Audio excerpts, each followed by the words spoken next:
De planeurs tirent un immense plaisir du vol à voile en utilisant les forces de l'atmosphère pour voler plus haut, plus vite et plus longtemps. Et même si planer signifie voler sans moteur, certains modèles de planeurs sont maintenant équipés d'un petit moteur et d'une hélice afin de pouvoir décoller de façon autonome.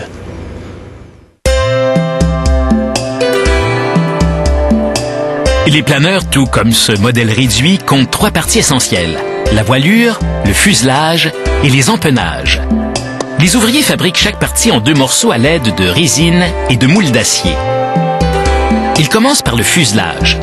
Pour ce faire, ils disposent des bandes de Kevlar, un matériau robuste et résistant à la chaleur, dans le moule, puis les enduisent de résine époxyde afin de les renforcer.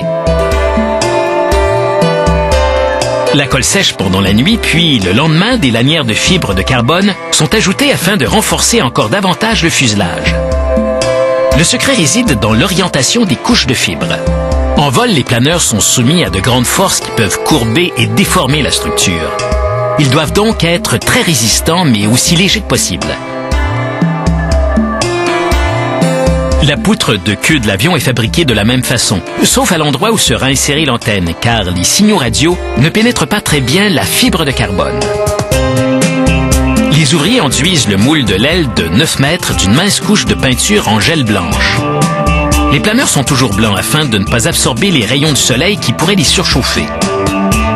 Ensuite, ils enroulent une feuille de fibre de carbone sur le moule peint, puis toute l'équipe d'assemblage applique une couche uniforme de résine avec soin.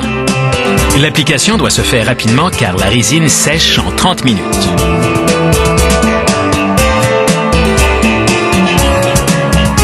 Les ouvriers ajoutent une dernière couche de fibre de carbone afin de renforcer une portion de l'aile sujette au fort courant d'air.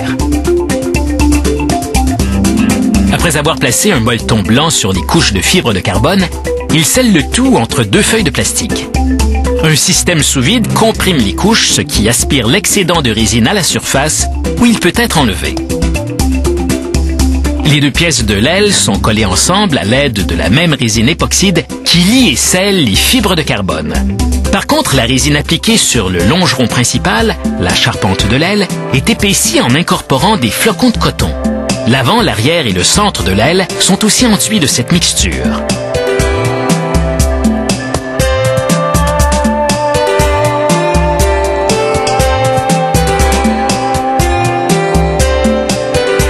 À l'aide d'une grue, les ouvriers accouplent avec soin les 2 moules des ailes.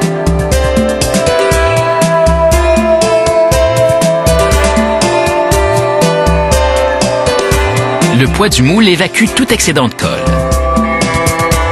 Les 2 moules sont solidement fixés ensemble. Ils durciront pendant la nuit dans un four chauffé à 60 degrés Celsius. Le lendemain, le fait de séparer les 2 moules provoque un fort pop.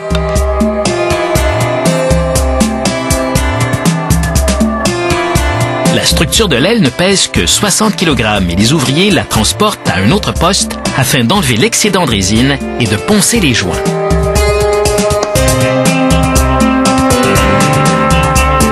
À l'aide d'une lame à pointe de diamant, ils coupent l'aile en 2 pour le transport, révélant ainsi sa structure interne. Ensuite, ils s'assurent que les pièces se replacent facilement avant de les envoyer à l'atelier de peinture où elles seront réassemblées. Les ouvriers inspectent la surface et marquent les endroits qui seront poncés à la main. Le fuselage du planeur est monté sur un support rotatif afin que les ouvriers puissent facilement accéder à toute sa surface. Il est poncé puis poli jusqu'à un fini miroir. Tandis que les ouvriers assemblent le planeur, ils inspectent tous ces systèmes. Ils vérifient les commandes du moteur qui abaisse l'hélice de décollage et la rétracte dans le fuselage.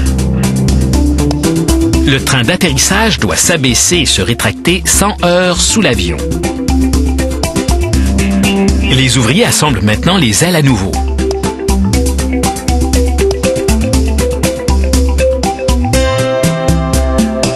Ils vérifient les aérofreins situés dans les ailes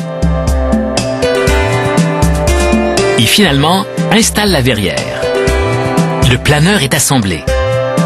Robuste mais léger, ce modèle de taille intermédiaire peut atteindre une vitesse de près de 300 km/h grâce à sa conception élancée.